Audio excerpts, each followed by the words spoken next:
1. You'll hear two friends planning an event. First, you have some time to look at questions 1 to 6.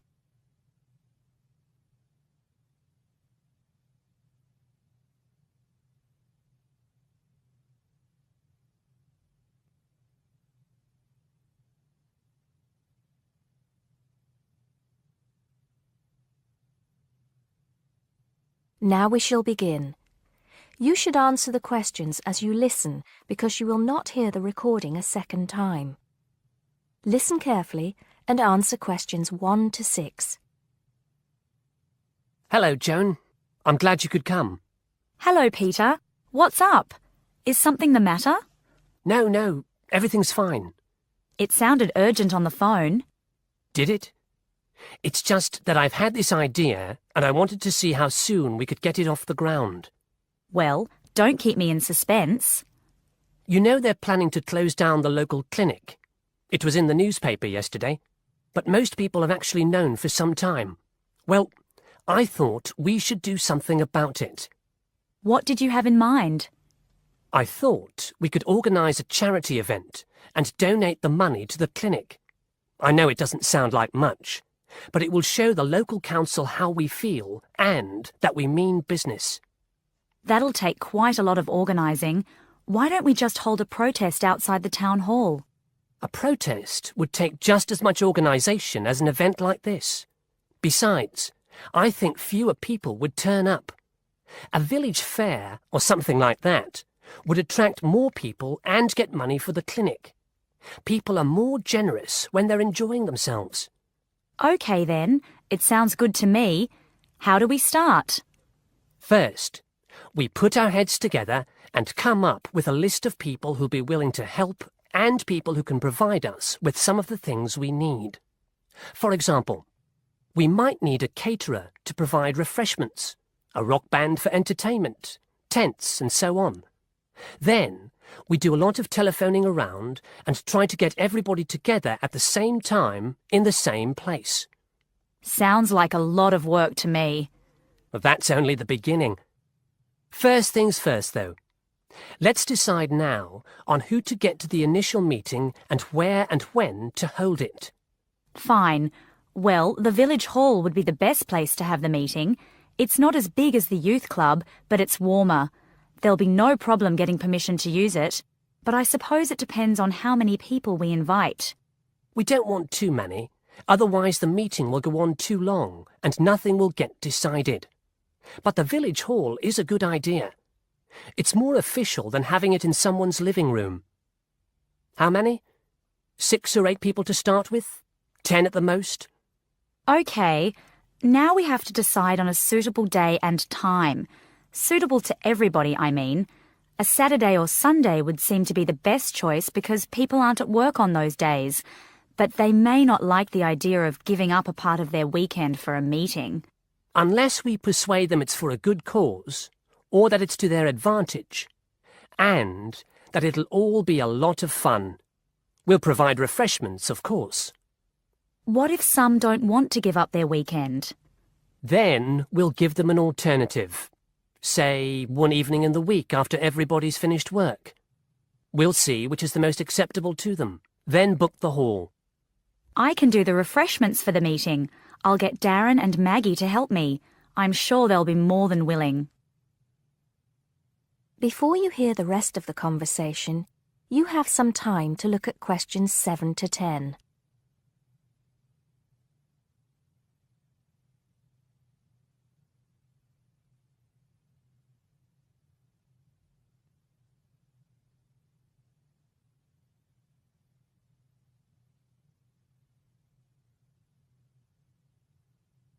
Now listen and answer questions 7 to 10. So, what's next on the agenda? A list of who we want at the meeting. Yes, of course. Obviously, we want someone from the clinic. I think Dr. Perkins would be best. He can tell us exactly what the financial situation is there. You know, how much money it takes to keep the place running, and how important it is for the community to have the clinic. The vicar too. He can rally lots of support. And Mr. Sims, our Member of Parliament. He is very busy, but I think I can persuade him to come, or get his wife to persuade him to come. I see her quite a lot socially. That's great. 2 other people I have in mind are Freddie Smith. The journalist? Yes. Well, he's the editor of the local paper now, and might be useful. He might let us advertise for free, and he'll know how to go about getting leaflets and posters printed. That's another thing. We'll need volunteers to put leaflets through people's doors and stick up posters all over the place. We can decide that at the meeting. What about the other person? What other person? You said you had 2 people in mind, Freddie Smith and... Oh, yes, Mr. Gates. Mr. Gates. Do I know him? You must do. He owns Greatfields Farm. We need a large area to hold the fete. Right. So how many have we got then? 7 or 8? There's Dr. Perkins, Mr. Sims, that journalist. Freddie Smith, you mean? Yes, him. And the vicar and Mr. Gates, the farmer. That's only 5. There's you and me. That's 7. That will do for now. Let's start making phone calls. That is the end of part 1. You now have half a minute to check your answers.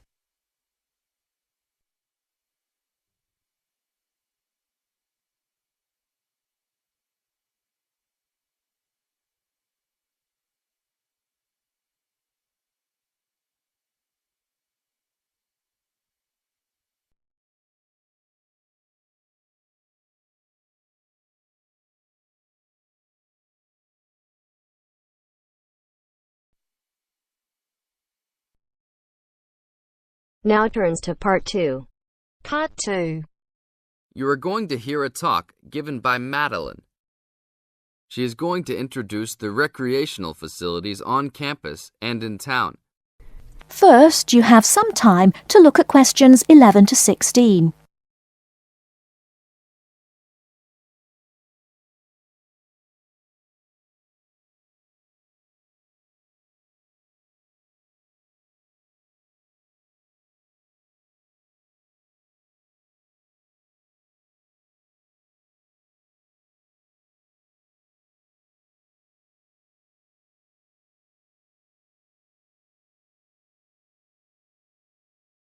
Now, listen carefully and answer questions 11 to 16.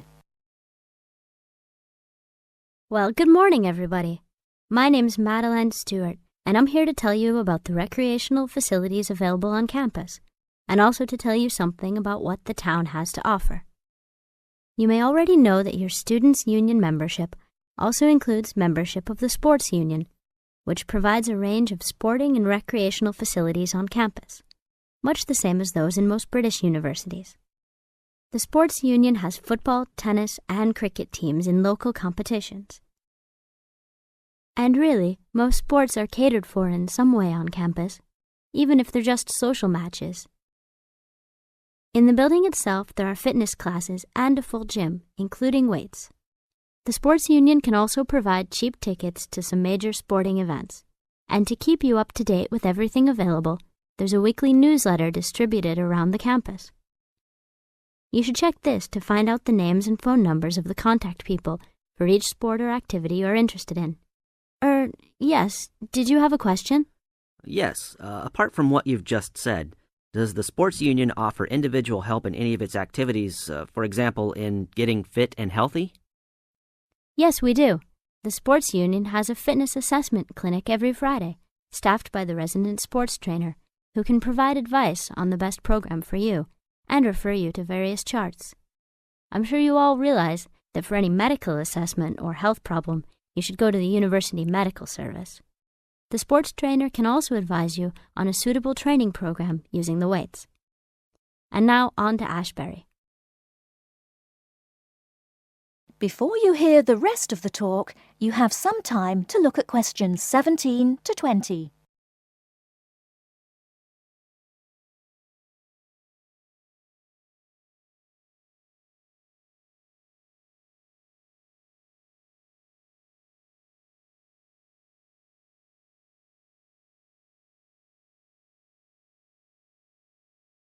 Now listen and answer questions 17 to 20. And now on to Ashbury. For a town of its size, Ashbury has some unusually good leisure and sporting facilities, most of which are near the center of town and easily reached by bus from this campus. There's a new, well, almost new, Olympic-sized swimming pool. That's not quite in the central town area, but it's only a 5-minute walk from the bus stop. Above the pool, there's a high-tech fitness center that any of you more serious fitness lovers would need to check out. Then, in the center of town, there's a sporting complex called the Anderson Center, which contains squash courts and facilities for a number of other indoor sports, such as basketball. And just around the corner from the Anderson Center, in the main street there, is an indoor bowling alley. All of these facilities are listed in the weekly newsletter, so I encourage you all to look through it and... That is the end of part 2. You now have half a minute to check your answers.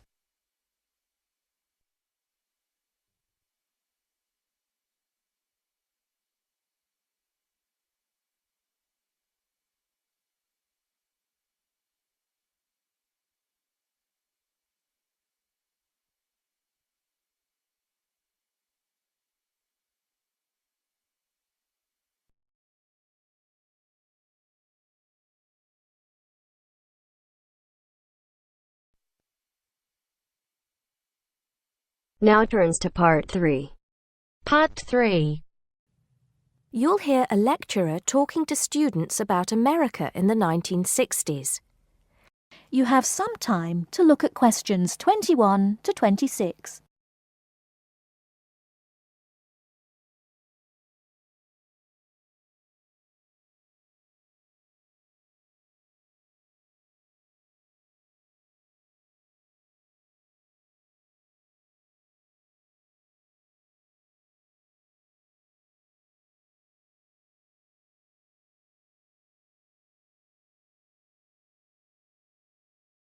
Now listen carefully and answer questions 21 to 26. We begin our examination of America in the 1960s with the usual caution. There is no sense in trying to understand any decade without looking at what came before. Those of you who still have outstanding coursework on the 1950s would do well to complete it now, if for no other reason than it will help make sense of the next series of lectures. But we must press on, and I'd like to begin my talk about the 60s with a reference to one of those things that came before, the post-war baby boom. With the end of the Second World War in 1945, there began in the USA an era of perceived prosperity and security. In short, people started to feel that the world was a much better and safer place to bring up children. So, at the start of the 60s, all those children born in the baby boom, 70 million in the US alone, were teenagers. As the 60s progressed, and as this large number of people approached adulthood, there was a noticeable shift in the balance of power, and young people began to have a voice in ways that were not considered possible in the more conservative atmosphere of the preceding decade. Things were moving forward at a rapid pace. The literature of the time brought out all the taboos. Everything was covered, such as race in, for example, the book To Kill a Mockingbird. The role of women changed, and equality for women, well, let's just say that once certain books were published, women were no longer going to be satisfied with their roles as devoted wives and mothers. Through literature alone, the whole fabric of society was challenged, and by the end of the 60s, things would never again be as they had pretty much been for the preceding 40 years. It was a decade of protest, civil rights protests, feminism, the rights of minorities, the Vietnam War. All these causes led to peaceful and not-so-peaceful protests on college campuses and elsewhere. People had been given freedom of speech, and they were going to use it. The crime rate rose to 9 times what it was in the 50s, as respect for the old order faded away. But it was also a time of great development. In medicine, the 60s saw the first heart transplant. In technology and the space race, where we saw the first American in orbit and lasers being invented at the start of the decade, and the first man on the moon, and the first primitive internet at the end. Before you hear the rest of the talk, you have some time to look at questions 27 to 30.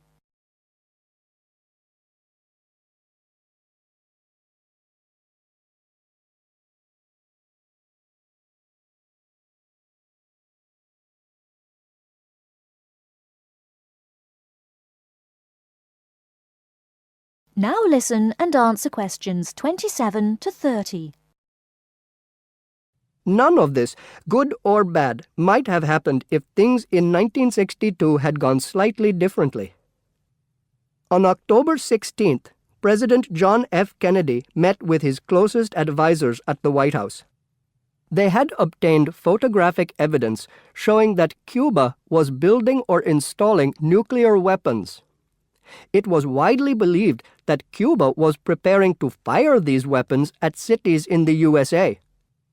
Kennedy was faced with 3 choices: to try to resolve the crisis diplomatically by negotiating with Cuba and the Soviet Union, to take action to block the delivery of more weapons into Cuba, or to attack Cuba, destroying their weapons.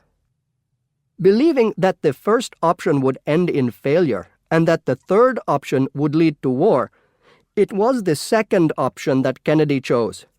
In doing so, he succeeded in preventing the buildup of more missiles. The Soviet Union then withdrew the weapons from Cuba. Most historians agree that if Kennedy had acted differently, the episode would have led to a full-scale nuclear war between the United States and the Soviet Union. Millions would have died, and the world would have been changed beyond recognition. That is the end of part 3. You now have half a minute to check your answers.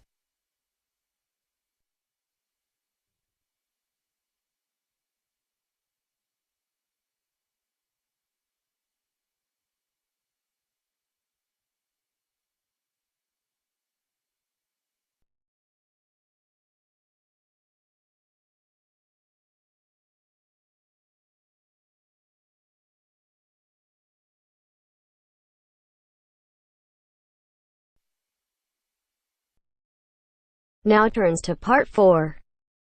Part 4. You'll hear a program on the city of Brisbane. First, you have some time to look at questions 31 to 40.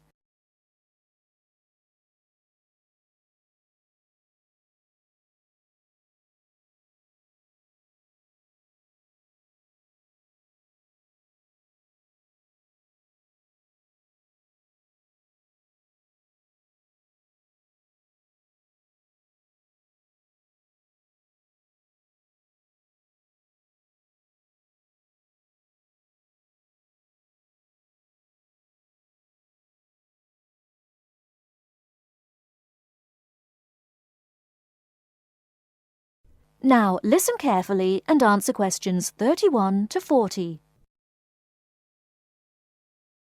Today in our Around the World program, Mr. White is going to recommend a charming city to you, Brisbane. Good morning, ladies and gentlemen. Have you ever been to Brisbane? Well, if you are looking for a mild climate, a relaxed atmosphere, and a lot of culture, Brisbane might be the place for you. Its sunny cafes and offshore islands attract surfers and sun lovers, but it is also the arts capital of Queensland, with many museums and art galleries. This thriving artistic setting mixes well with Brisbane's beach town atmosphere. Together, these two qualities make Brisbane a very desirable place to live. No wonder since 1980 over 500,000 Australians have moved here. Brisbane is now Australia's third largest city. English settlers living in Australia established Brisbane in 1842. At that time, more than 100,000 Aboriginal Australians were living in Queensland. As the settlers discovered Queensland's resources, more and more of them moved in. Regretfully, the settlers drove the Aboriginal Australians from their lands. By 1859, Brisbane had grown into a prosperous city. In 1988, the world watched as Brisbane hosted the World Expo. This international fair showcased new technology, but it also showed off the city of Brisbane to the world. Brisbane also hosts a wide range of events year-round. In April, everyone can enjoy a few laughs at the Comedy Festival, and movie lovers will enjoy a film festival that takes place every August. For 2 weeks in September, there is an outdoor festival of the arts. In October, a music festival draws a large crowd. And in January, you can see Brisbane's most bizarre event. You may be surprised to hear that. The annual cockroach races. That's right, people really do train and race cockroaches. Brisbane's nice climate and compact design makes it easy to explore on foot. Follow the golden arrows in a footpath around the city centre. This will lead you on a tour of Brisbane's historical district. From the city centre, take a boat across the Brisbane River to Southbank. This area is popular for its bike paths, beach and weekend market. Hundreds of artists display their wares at this market. It's a great place to pick up some interesting handicrafts. Well, I think what you must be interested in is the unique native animals. Yes, you shouldn't visit Australia without seeing its trademark animals, the koala and kangaroo. The Lone Pine Koala Sanctuary has both. It is located just outside the city centre in beautiful parkland.